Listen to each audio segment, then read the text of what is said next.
Welcome to the deep dive. Today, we're going to get into something pretty fundamental, self-awareness. Right.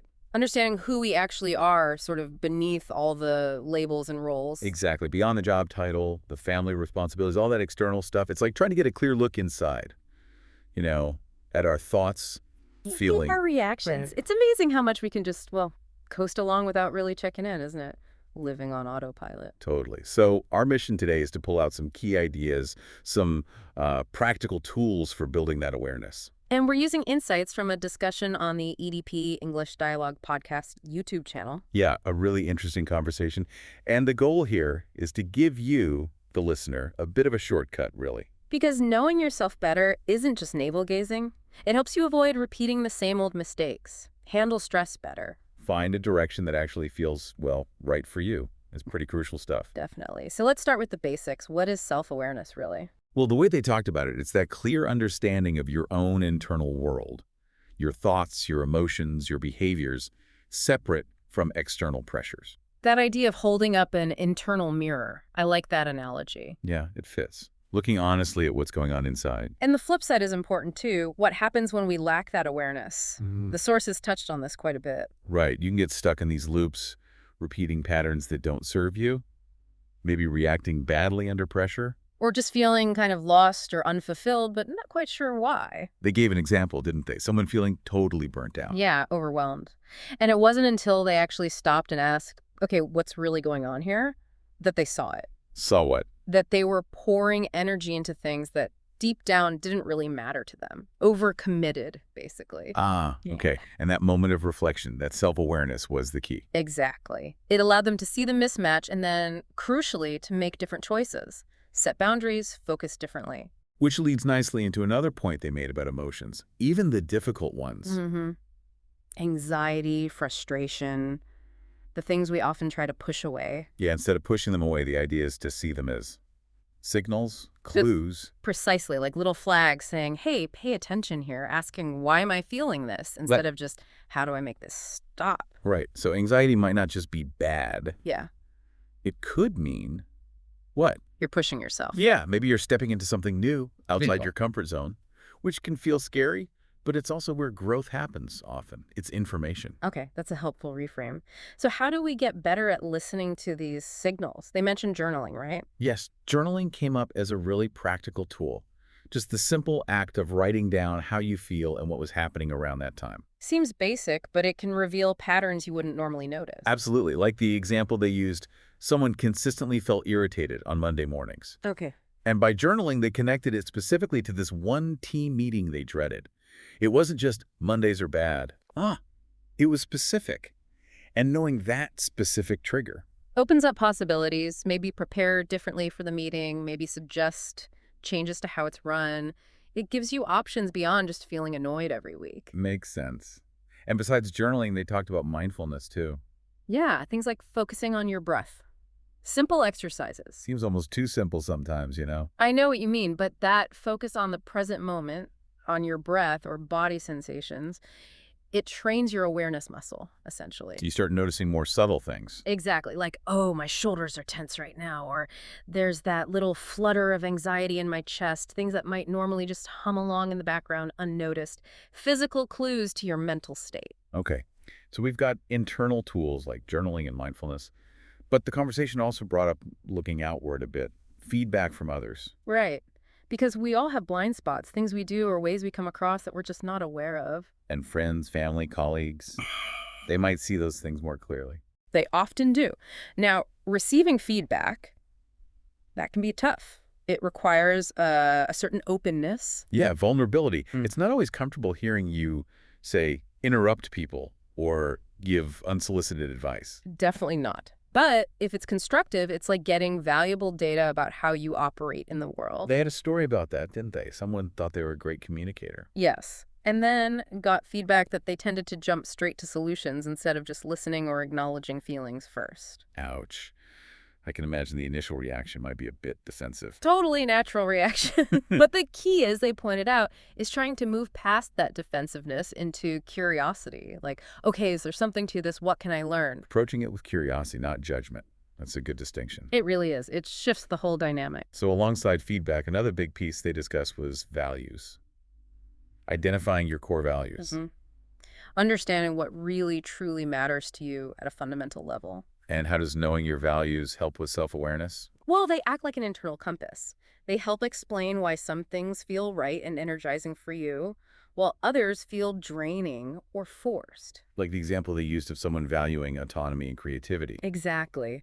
If you deeply value those things, being stuck in a very rigid, micromanaged environment is going to feel bad, even if you can't immediately pinpoint why. Until you connect it back to that core value being unmet. Precisely. Then you understand the source of the friction, and you can start looking for situations that are a better fit, that align with your compass. Okay, so values guide us. What about our reactions, those knee-jerk responses we sometimes have? Ah, yes, recognizing reaction patterns. That's another layer.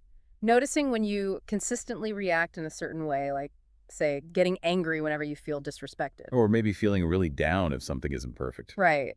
Those recurring patterns often point to deeper underlying beliefs we hold about ourselves or the world. Beliefs like, Yeah. give me an example. Like maybe, I'm only worthy if I'm perfect, or conflict is dangerous and must be avoided, or I have to please everyone. And becoming aware of these hidden beliefs is the key. It's the first step to being able to question them, to ask, is this belief actually true?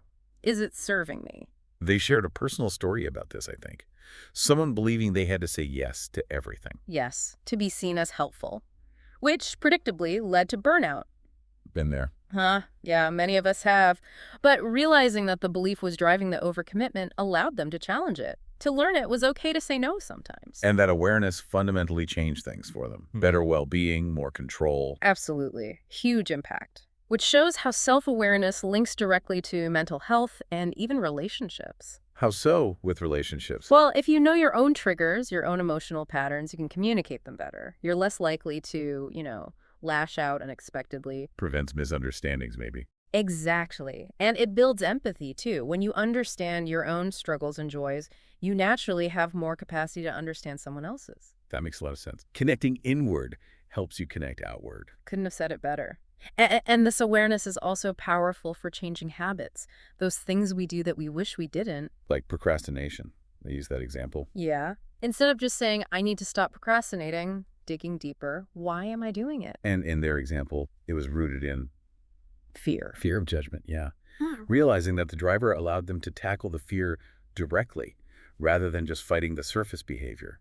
Much more effective. So understanding the why gives you leverage. Definitely. But, and this is a crucial point they made, this isn't an overnight fix. Patience is key. Ah, yes. It's a process, not an event. Right. Cultivating self-awareness helps you be more patient with yourself. You learn to notice and appreciate the small shifts, the little insights. Instead of expecting some massive, instant transformation, celebrating the small wins. Exactly. And for listeners wanting to get started, they offered some simple, practical tips. Like just pausing during the day. Yeah, just stopping for a moment and asking yourself, okay, how am I actually feeling right now? Not just physically, but emotionally. Or maybe a quick reflection at the end of the day. What went well? What felt off? Why? Simple things, but done consistently, they build that awareness muscle. And they also mentioned resources like meditation apps, therapy, coaching. As supports along the way. And importantly, framing seeking help not as weakness, but as strength, a commitment to growth. Right. Sometimes an outside perspective is exactly what you need to see things clearly. For sure, it can really accelerate the process. And all this ties into finding meaning, doesn't it? What do you mean? Well, when you understand what truly drives you, what gives you energy, what aligns with those core values we talked about. You can make choices that lead to a more purposeful life. Exactly. You're not just drifting or chasing external validation. You're moving towards things that genuinely resonate. They shared that story of someone feeling lost. Until they recognized their passion for helping people learn. And that guided their career. Yeah. That kind of clarity comes from knowing yourself. It allows you to build a life that feels authentic. But it's not like you reach a point of perfect self-awareness and then you're done, right? Oh, definitely not. That was a key takeaway. It's an ongoing journey, a continuous practice. Because we change, circumstances change. Precisely. We evolve. So the need for that gentle curiosity, that openness to our inner experience, never really ends. But the practice gets easier over time, more natural. It does. You become quicker at noticing your internal states, your reactions. You can navigate things more intentional, less reactively. And hopefully with more compassion for yourself and others. That's the goal, isn't it? It's about shining that light inward, gently, and learning to work with what you find there. Leading to more honesty, more alignment, Mm. maybe just more contentment. I think so. It's a path toward living more wisely from the inside out. So wrapping up, the core message here is that self-awareness isn't a destination.